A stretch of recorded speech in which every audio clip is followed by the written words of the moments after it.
Hello everyone.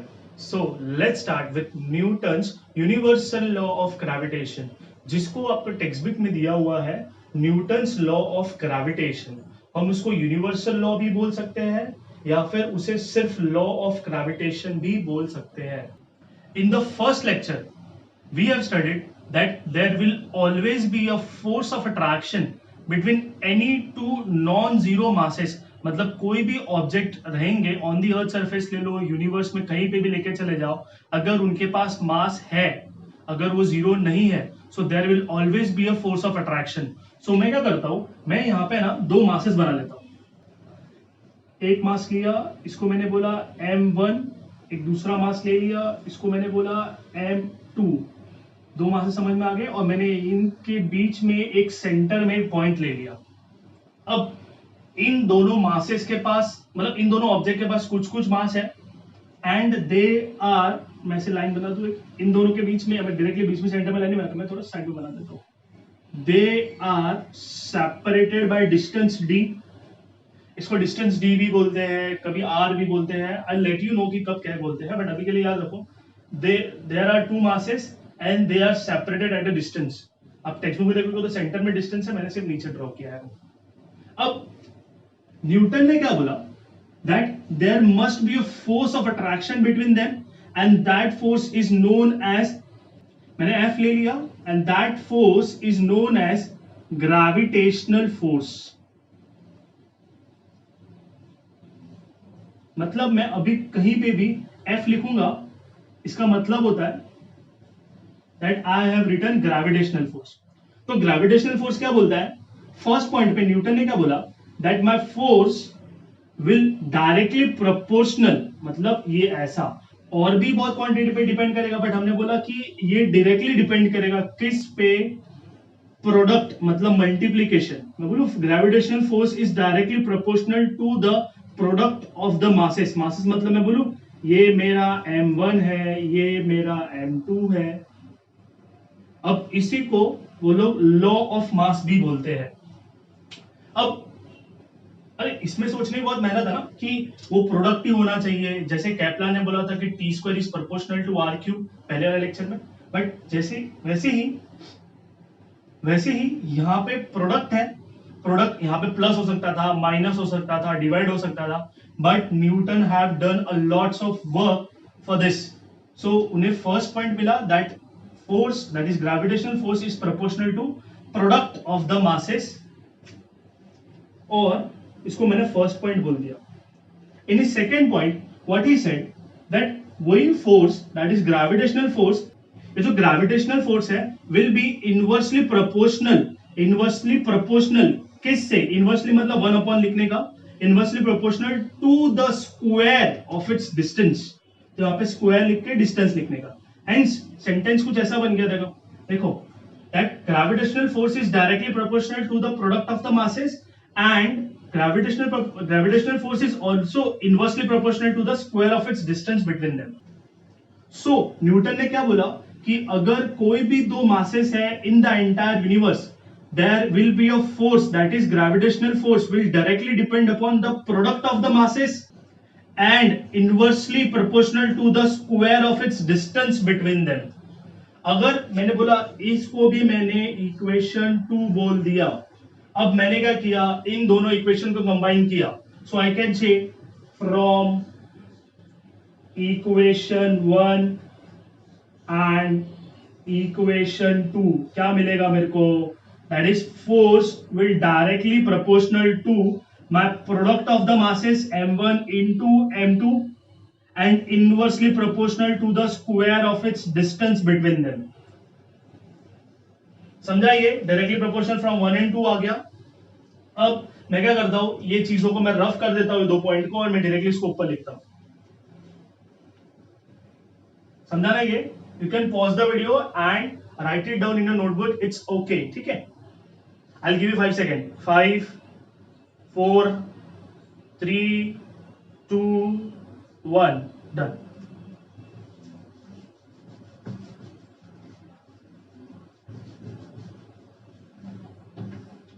Here what he said, that gravitational force is directly proportional to the product of the masses of the masses and inversely proportional to the square of its distance between them.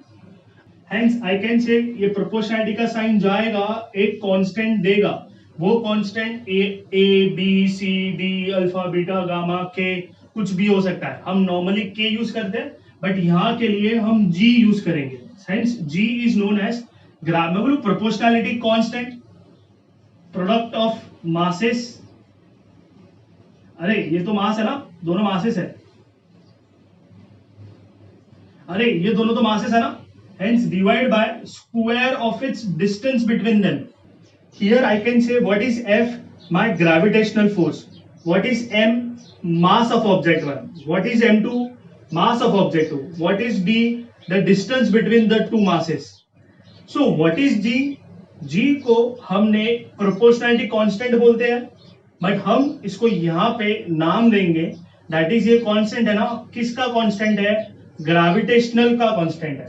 Hence इसको नाम दे दिया हमने G. मैं लिखूं where G is known as gravitational constant. अरे भाई constant है तो उसका कुछ वैल्यू भी होगा, और वो वैल्यू था 6.673 इंटू 10⁻⁻11 न्यूटन मीटर स्क्वायर पर केजी स्क्वायर. इसको हम ऐसे भी ले सकते हैं न्यूटन मीटर स्क्वायर, और ये केजी ऊपर चला जाएगा तो kg⁻². अब ये जो वैल्यू ऑफ जी है, सबको लगता है किसने दिया होगा, तो भाई न्यूटन ने बताया हमें फोर्स का फॉर्मूला. जो फोर्स का फॉर्मूला है न्यूटन ने हमें बताया है, तो शायद वैल्यू भी उन्होंने दिया होगा, बट ऐसा नहीं था.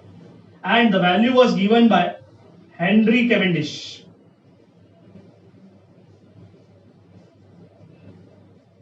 नाम याद रखना, बहुत इंपॉर्टेंट है. Henry Cavendish have calculated the value of gravitational constant, that is 6.673 into 10⁻⁻11 newton metre square पर केजी स्क्वायर.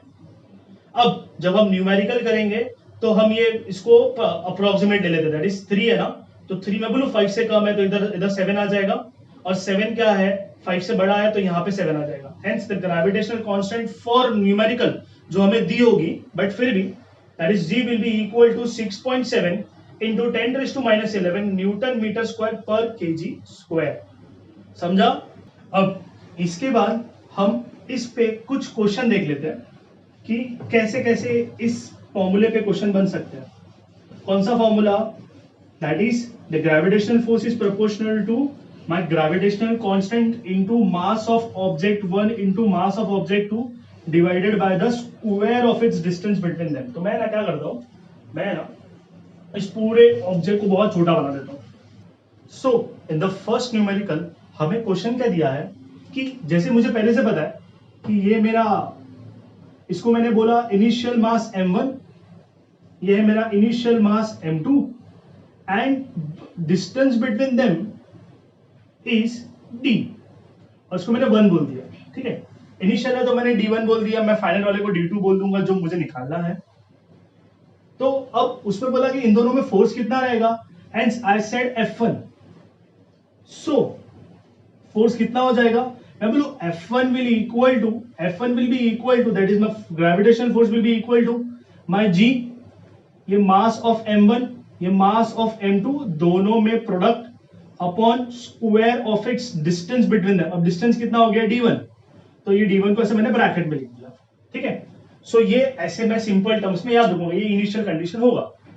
अब हमें क्वेश्चन क्या दिया है, if mass of one of the object is double, so let's consider I double the mass of this m1.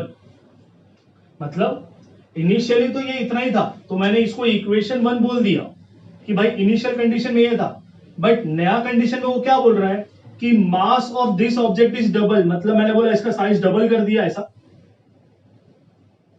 ठीक है, तो अब ये बोले नया मास बन गया है, मैं इसको बोला m1 डैश, और ये तो सेम है ना m2, इसका सेम है, साइज सेम ही अज्यूम कर लो, और डिस्टेंस कितना है, मैं बोलूं दोनों के बीच में सेम डिस्टेंस है, डिस्टेंस सेम है ना, तो मैंने इन दोनों के डिस्टेंस को मैंने d2 बोल दिया। हेंस नया force will be equal to, मैं बोलूं F2 will be my new force will be equal to my gravitational constant into my mass 1। इसका नाम क्या है m1 ना, और m1 डैश है इसका नाम क्या है m2 डैश, 2 डैश, और डिस्टेंस कितना है मैं बोलूं d2 स्क्वायर। हेंस अब हमें क्या बोला है कि ना if mass of one of the object is double, मैंने क्या किया m1 डैश को डबल कर दिया। किससे डबल हो गया, इनिशियल वाले से, मतलब पहले वाले से। पहले कितना था m1, अब कितना हो गया m डैश, m1 डैश, मतलब पहला m था अब डबल हो गया। तो m1 डैश कितना हो जाएगा, मैं बोलूं 2 टाइम्स ऑफ m1। ये डबल है ना, डबल किससे, m1 से, समझा। नेक्स्ट ये 2 टाइम्स ऑफ m1 हो गया, m2 में फर्क आया नहीं, एनी वन ऑब्जेक्ट बोला ना, तो ये m2 will be m2। Hence मैं बोलूं इधर सब्स्टिट्यूट करने का, और d1 d2 कितना रहेगा, सेम ना, सेम है तो हेंस मैं बोलूं यहां पे F2, या फिर मैं ऐसे लिखूं here m2 dash is equal to 2 times of m1। Here I can say, here मैं बोलूं m1 dash will be equal to 2 times of m1,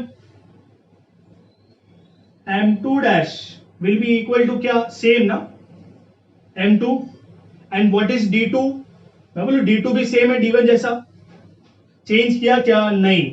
hence हमें बोला है फोर्स 2 निकालना है ना, now I will substitute the values, hence g into पहले bracket बनाने का, ठीक है, m1 into m2 upon d square. तो देखो m1 अभी इधर क्या था, m1 डैश था, m1 डैश कितना हो गया 2 टाइम्स ऑफ m1, ये क्या आ जाएगा, मैं बोलूं ये m2 आ जाएगा, m2 dash will be equal to m2 ना, और d2 is equal to d1।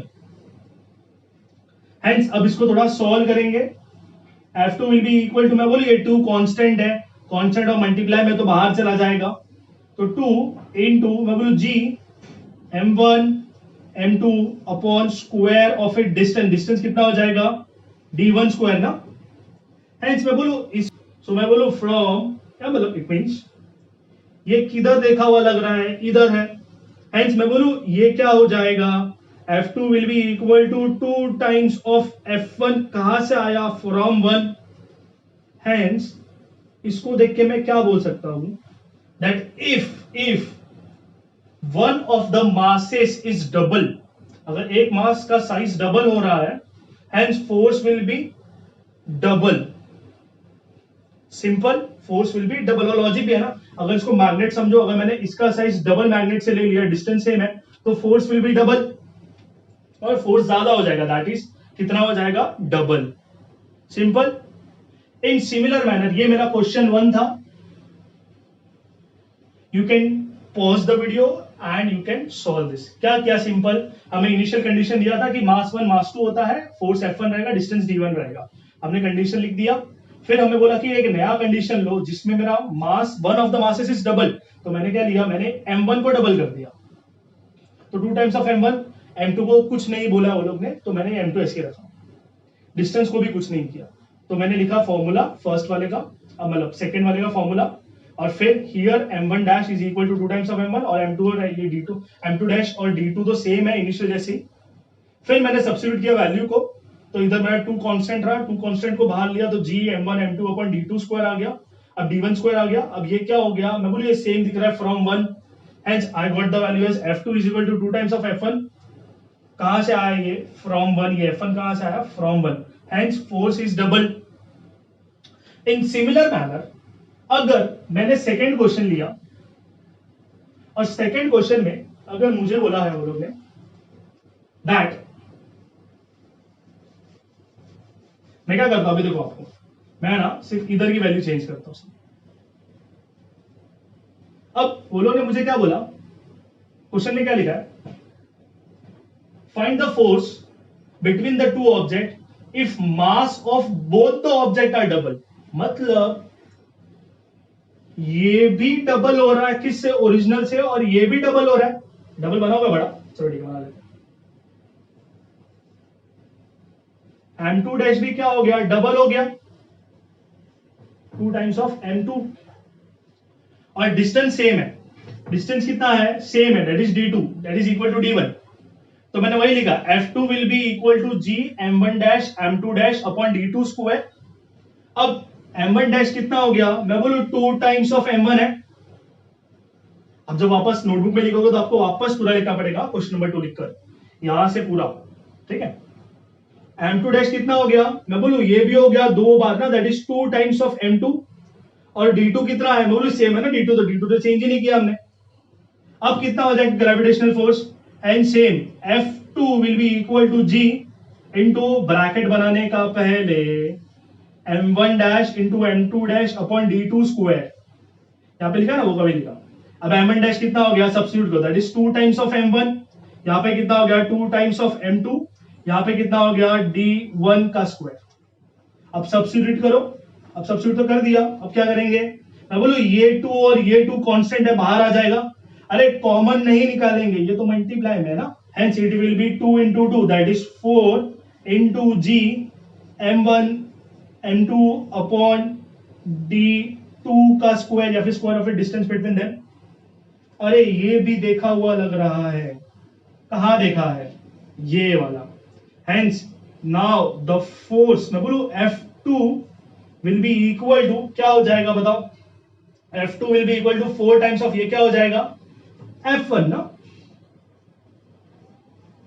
Hence, I can say that if mass of both the object are double, so the new force between them will be 4 times, या मैं बोलूं will be increased by a factor of 4। Easy, simple ना, सिर्फ substitute के value मैंने same पहले जैसा ही है, एकदम इजी, इजी है, आंसर मिलेगा आपको। वो लोग ऐसा क्वेश्चन नहीं देंगे, वो आपको फिल इन द ब्लैंक्स पे देंगे, that if mass of one of the object is double then the force will be equal to, कितना हो जाएगा, अगर एक का डबल हुआ तो 2 टाइम्स ना, force will be 2 times, first वाला फॉर्मूला, फर्स्ट वाला न्यूमेरिकल। अगर बोला if mass of both the object is double, अगर दोनों का डबल हो गया तो इधर का भी 2 इधर का भी 2, कितना हो गया 2 into 2 4, hence force will be 4 times. और लॉजिक भी है ना, इसको भी डबल कर दिया, इसको भी डबल कर दिया, 4 मैग्नेट, इसका साइज भी बड़ा हो गया, इसके मैग्नेट का साइज भी बड़ा हो गया, दोनों में पुल भी बढ़ जाएगा, hence कितना टाइम बढ़ेगा 4 टाइम्स। अब थर्ड वाले क्वेश्चन में वो लोग क्या बोलते हैं कि ना, if the distance between the to masses is double, मतलब इसको मैंने बोला M1 डैश और इसको मैंने बोला M2 डैश, सेंटर डिस्टेंस ये D2 है, कितना है D2 इज डबल ना, मतलब पहले इतने पास में थे 1 मीटर पे थे, अब 2 मीटर पे कर दिया, ऐसा अज्यूम कर लिया मैंने, पहले कुछ एक था अभी डबल हो गया ना, तो 2 टाइम्स, तो डिस्टेंस D2 नया डिस्टेंस कितना हो गया, मैं बोलू डबल हो गया, किसके, इनिशियल के, मास सेम है ना, हेंस मैंने यहां पे लिखा that F2 is equal to G M1 M2 upon, यहां पे आएगा D2 का स्क्वायर, वापस same here M1 is equal to, मतलब sorry M1 dash dash dash है ना, सो मैंने फोर्स लिखा F2 is equal to G M1 dash into M2 dash upon D2 का स्क्वायर। हियर अब मैं बोलता हूं हियर क्या आएगा, M1 dash will be equal to, मैं बोलूं सेम है ना, तो इधर आ जाएगा M1, M2 dash will be equal to M2, और डिस्टेंस कितना हो जाएगा, अरे डिस्टेंस तो डबल हो गया, डिस्टेंस तो डबल हो गया ना, तो D2 will be equal to 2 times of D1। अब क्या है, अब सिंपल सब्स्टिट्यूट करो, सब्स्टिट्यूट कैसे करने का, I told you therefore F2 is equal to G M1 dash कितना हो जाएगा, अरे M1 ना, M2 डैश कितना हो जाएगा, अरे M2 ना, और डिस्टेंस कितना हो जाएगा, अरे डबल ना, तो इधर लिखने का 2 टाइम्स ऑफ D1 का स्क्वायर, पहले ब्रैकेट बनाने का फिर वैल्यू डालने का, मैंने डायरेक्टली डाला चलेगा, बट आप ब्रैकेट बनाना पहले और फिर वैल्यू डालना, तो वो समझ में आएगा और वो मिस्टेक नहीं होगा। क्योंकि मिस्टेक क्या होता है, जब 2 टाइम्स ऑफ D1 लिखते हैं ना, तो 2 बाहर लिख देते हैं और 2 बाहर आ गया, बट एक्चुअल में 2 रहेगा क्या, नहीं, क्योंकि D2 is entirely replaced by 2 times of D1, मतलब वो ब्रैकेट के अंदर हो गया, दैट इज d2 का स्क्वायर था, अभी क्या होगा 2 टाइम्स ऑफ d1 का स्क्वायर, इसका मतलब स्क्वायर 2 का भी स्क्वायर होगा और d1 का भी स्क्वायर होगा। Hence f2 will now be equal to g, ये बोलेंगे m1 इंटू m2 अपॉन ये 2 का square will B 4 into d1 का स्क्वायर। सो नाउ मैं बोलूं ये 4 बाहर चला जाएगा, हेंस मैं से बोलूं f2 will be equal to 1/4 into g m1 m2 upon square of its distance. अरे ये देखा देखा लग रहा है, फ्रॉम 1 है ना। सो मैंने बोला therefore f2 will be equal to कितना हो जाएगा, मैं बोलूं 1/4 इंटू f1, कहां से आया, फ्रॉम 1 है ना। So I can say the new force will be equal if the distance between the two masses is double, so the new force will be equal to, मैं बोलूं it will be decreased by a factor of 4, कम हो गया ना, multiply by 1/4 है ना। तो पहले for example 10 था तो 10 डिवाइड बाय 4 करना पड़ेगा है ना, पहले यहाँ पे 10 था तो यहाँ पे 10 डिवाइड बाय 4, समझा। सो ऐसे ही आपको अलग अलग वे में क्वेश्चन दे सकते हैं। चलो आपने इतना कर दिया तो मैं आपको एक क्वेश्चन देता हूं, just pause the video and try to solve the question. If I have given that if mass of both the object is doubled, इसका भी डबल इसका भी double, and the distance between them is also double, मतलब क्या बोला मैंने, ये हटा देता हूं so confusion ना हो।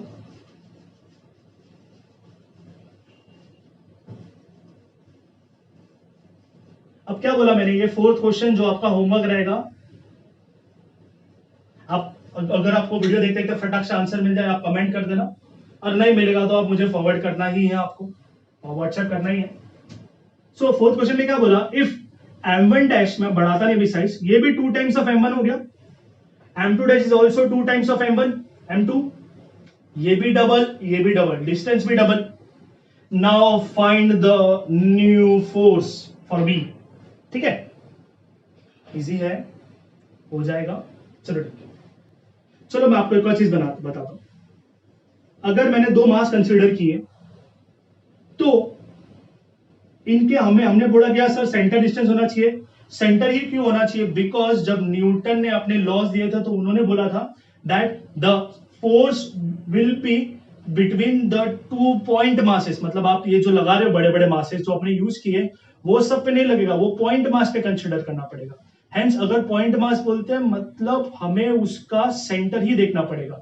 क्यों सेंटर देखना पड़ेगा, because I can say the sphere the earth is uniformly distributed mass है, मतलब हमने अज्यूम कर लिया कि अर्थ एक यूनिफॉर्मली डिस्ट्रीब्यूटेड मासेस वाला ऑब्जेक्ट है। हेंस कोई भी चीज का मास कहां पे होता है, अगर मुझे इसे बैलेंस करना है तो कहां पे करना पड़ेगा, at its centre. So if I take this book, मैं बोलूं मुझे अगर इसे बैलेंस करना तो बोलो एक सेंटर में ऐसा पॉइंट होगा जो पूरे मास को बैलेंस करेगा। मैं इसे कॉर्नर पे रख के बैलेंस कर सकता हूँ क्या, यहाँ पे रख के यहाँ पे गिर जाएगा, यहाँ पे रखा यहाँ पे गिर जाएगा, तो कहां पे बैलेंस होगा, एट इट्स सेंटर। मतलब वो लोग बोलते हैं कि ना अगर ये 2 किलो का है तो इसको अज्यूम करो कि पूरा 2 किलो इस पॉइंट पे है, hence it is known as point object. Mass उतना ही है बट उसका सिर्फ साइज रिड्यूस कर दिया है। अब मैं बोलूं the entire mass of the body is suppose to be concentrated at its centre, hence इसके लिए इसको अलग अलग टर्म्स में इसे अलग अलग टर्म में बोलते हैं, हम इसे सेंट्रॉइड बोलेंगे। क्या बोलेंगे, सेंट्रॉइड, सेंट्रॉइड बोलेंगे किसको, ये पॉइंट को। अब सेंट्रॉइड भी बोलते हैं, मैं बोलूं entire mass of the body suppose to be concentrated at its centre, और उसको हम सेंटर ऑफ मास भी बोल सकते हैं, ठीक है। अब नेक्स्ट एक और छोटा सा कंसेप्ट, अगर मुझे चलो क्वेश्चन दिया है कि ये मास m1 ये मास m2, distance between their and points, मतलब ये जो एंड पॉइंट्स है इसको मैंने बोला ये एक r डिस्टेंस पे है और वही r के रेडियस है, ये इसका स्फीयर का रेडियस r है, इसका स्फीयर का रेडियस भी r है। अब मुझे बताओ कि फोर्स कितना होगा, हेंस 4 होगा ना, ये 5वां आ गया। तो मैं बोलूं आप you can try this,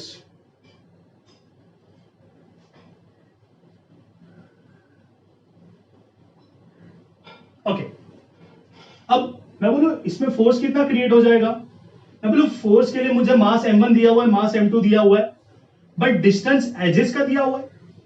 but हम डिस्टेंस एजेस का देखते हैं क्या, नहीं, हम तो सेंटर डिस्टेंस देखेंगे। अब सेंटर डिस्टेंस के लिए मैं बोलूं ये क्या है, ये कितना, मैं बोलूं ये डिस्टेंस तो इसका है ना, इन दोनों के बीच में, बट मास किधर है, इधर है, तो ये कितना डिस्टेंस हुआ, r। ये कितना डिस्टेंस होगा, r। तो बोलो यहां से लेके यहां तक कितना डिस्टेंस हो गया, मैं बोलू r plus R plus R, मैं बोलू d कितना हो गया, 3r, है ना।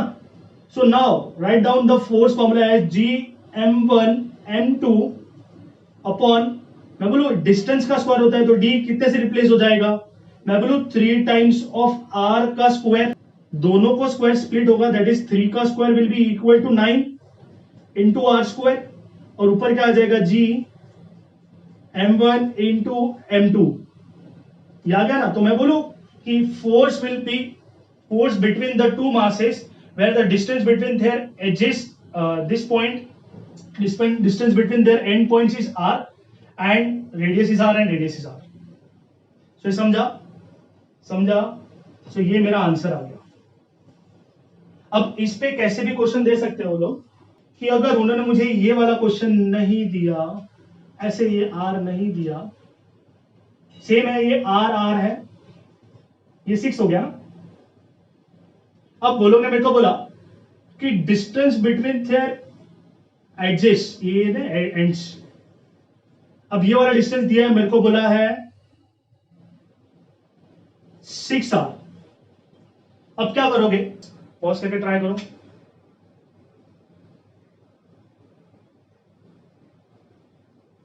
Done.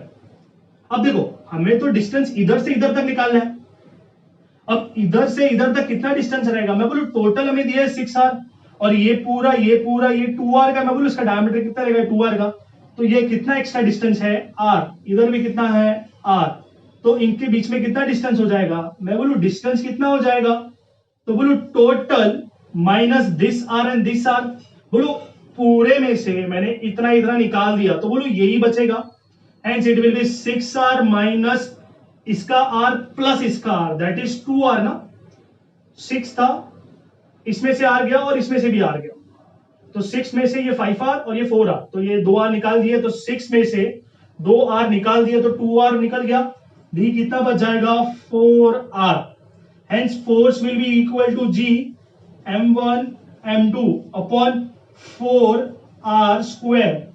And now I think you are so matured कि आप डायरेक्टली बोल सकते हैं कि सर 4r स्क्वायर है तो डायरेक्टली यार सर 16 आ जाएगा, यार लॉजिक है,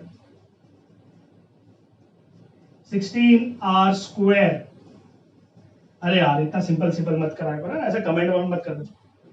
सो सिंपल है, अगर ऐसा क्वेश्चन भी आ सकता है एग्जाम में, but this is your maximum level, इतना इससे टफ नहीं पूछेंगे वो लोग इस टॉपिक के बेस पे। ओके, सो मैं आपको 2 और क्वेश्चन दूंगा जो आपके नोट से है, आप ट्राई करना and give me the answer.